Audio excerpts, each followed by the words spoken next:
KKR এর খেলা এখন এমন একটা পর্যায়ে এসে পৌঁছে গিয়েছে যেখানে একটা ভুলও কিন্তু আর চলবে না। আর এই তিনজন খেলোয়াড়কে যদি মাঠে নামানো যায় তো পাল্টে যেতে পারে আইপিএল এর সম্পূর্ণ পয়েন্টস টেবিল। কেকেআর হয়তো যেতেও পারে 1 নম্বরে।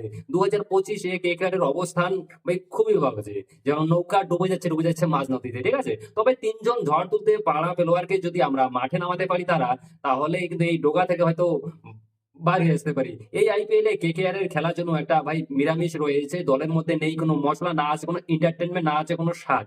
কখনো জিতছে তো কখনো হারতেছে, তো পুরো সিজনটাই একের জন্য এলোমেলো হয়ে গেছে। 7টা ম্যাচের মধ্যে 3টিতে জয় পেয়েছে এবং 4টে হেরে গেছে। অর্থাৎ বলতে পারো যে 60% ম্যাচে হেরে গেছে কেকেআর। আসল গন্ডগোল কোথায় জানো?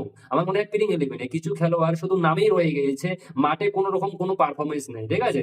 যারা সত্যিকারে ম্যাচ উইনার, আমার মনে হয় 2025 সালে তারা এখন বেঞ্চে বসে মানে জল দিচ্ছে।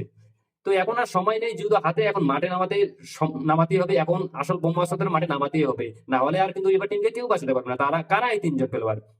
তো আমরা এই ভিডিওতে তাদেরকে নিয়ে ডিসকাশন করতে, ভিডিওটা শেষ পর্যন্ত দেখে থাকুন। তো তার আগে কলকাতার একজন ডাইহার্ড ফ্যান হয়ে থাকলে কমেন্টে লিখে দাও আমি কেকেআর। তো চলো শুরু করা যাক। প্রথম প্লেয়ার হচ্ছে রহমানুল্লাহ গুরবাজ। এই প্লেয়ারকে দেখো, ঠিক আছে, কুইন্টন ডিককের ফর্ম একেবারেই নেই, সেই পুরনো টিউবলাইটের মতো, কখনো জ্বলতেছে কখনো নিভে যেতেছে, কবে জ্বলবে সেটা উপরলে ভালো করে জানে। 7 ম্যাচ খেলেছে কুইন্টন ডিকক, এমন কিছু ভালো পারফরমেন্স তেমন কিন্তু না। এখন দরকার শুধু গুরবাজকে দলে সুযোগ দেওয়া, তার কারণ ওর ব্যাটিং একদম বিস্ফোরক। গুরবাজ ব্যাটিং মানে পাওয়ার প্লেতে একাই সে 60+ রান করতে পারে, আইপিএল তে পাওয়ার প্লেতে এটাই দরকার। আর দ্বিতীয় প্লেয়ার হচ্ছে যে রহমান পাওয়েল।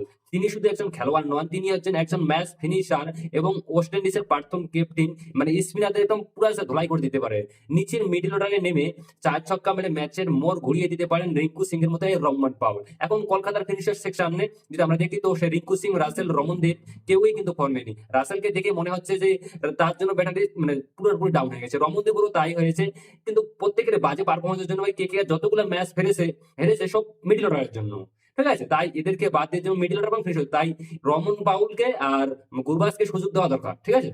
তো আমার মতে হচ্ছে মহিন আলী, আর মহিন আলীকে খেলানো মনে হচ্ছে কেকেআর এর জয়। দেখো মহিন আলী 3টে ম্যাচ খেলেছে, আর 3টে ম্যাচে কিন্তু মহিন মানে ম্যাচ আমরা জিতেছি। তো আমার মনে হচ্ছে যে মহিন আলী কেকেআর এর জন্য লাকি। আর মহিন আলী যদি থাকে আমাদের কাছে, ঠিক আছে, আমরা একটা মানে ব্যাটিং এর এক্সট্রা অপশন পাচ্ছি, প্লাস বোলিং এর একটা এক্সট্রা অপশন পাচ্ছি। তো যখন পেশার কিছু করতে পারছে না আমাদের এন্ড্রিং নোকিয়া, স্পেশাল জংশন, আমার মনে হয় যে তাদের থেকে অনেক গুণে ভালো আছে মহিন আলী, ঠিক আছে। আমার মনে হয় যে দলের জন্য এটা একটা বেস্ট কম্বিনেশন হতে পারে। যদি কেকেআর এই 3টি শক্তিশালী প্লেয়ারকে কাজে না লাগায় তো তাহলে ভাই কেকেআর কে মানে সেমিফাইনালের রেস থেকে বার করতে কারো দম নেই, ঠিক আছে।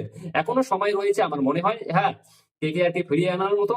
তো এখন এই প্রকৃত ম্যাচ উইনারদেরকে দিয়ে ম্যাচটাকে জেতানোর সুযোগ রয়েছে। তো তোমরা কি চাও যে রহমানুল্লাহ গুরবাজ, রহমান পাউল এবং মহিন আলী স্কোয়াডে থাক, বাকি যার যার ফর্মে নেই, যেমন রাসেল, রমনদীপ তো এখন কাজে আসতেছে না, ঠিক আছে, হ্যাঁ। তো এদেরকে ভাই স্কোয়াড থেকে বার করানো দরকার, না হলে কেকেআর কে সেমিফাইনাল যাওয়ার মতো কোনো কেউ আটকাতে পারবে না, সেমিফাইনালে থেকে বার হওয়ার।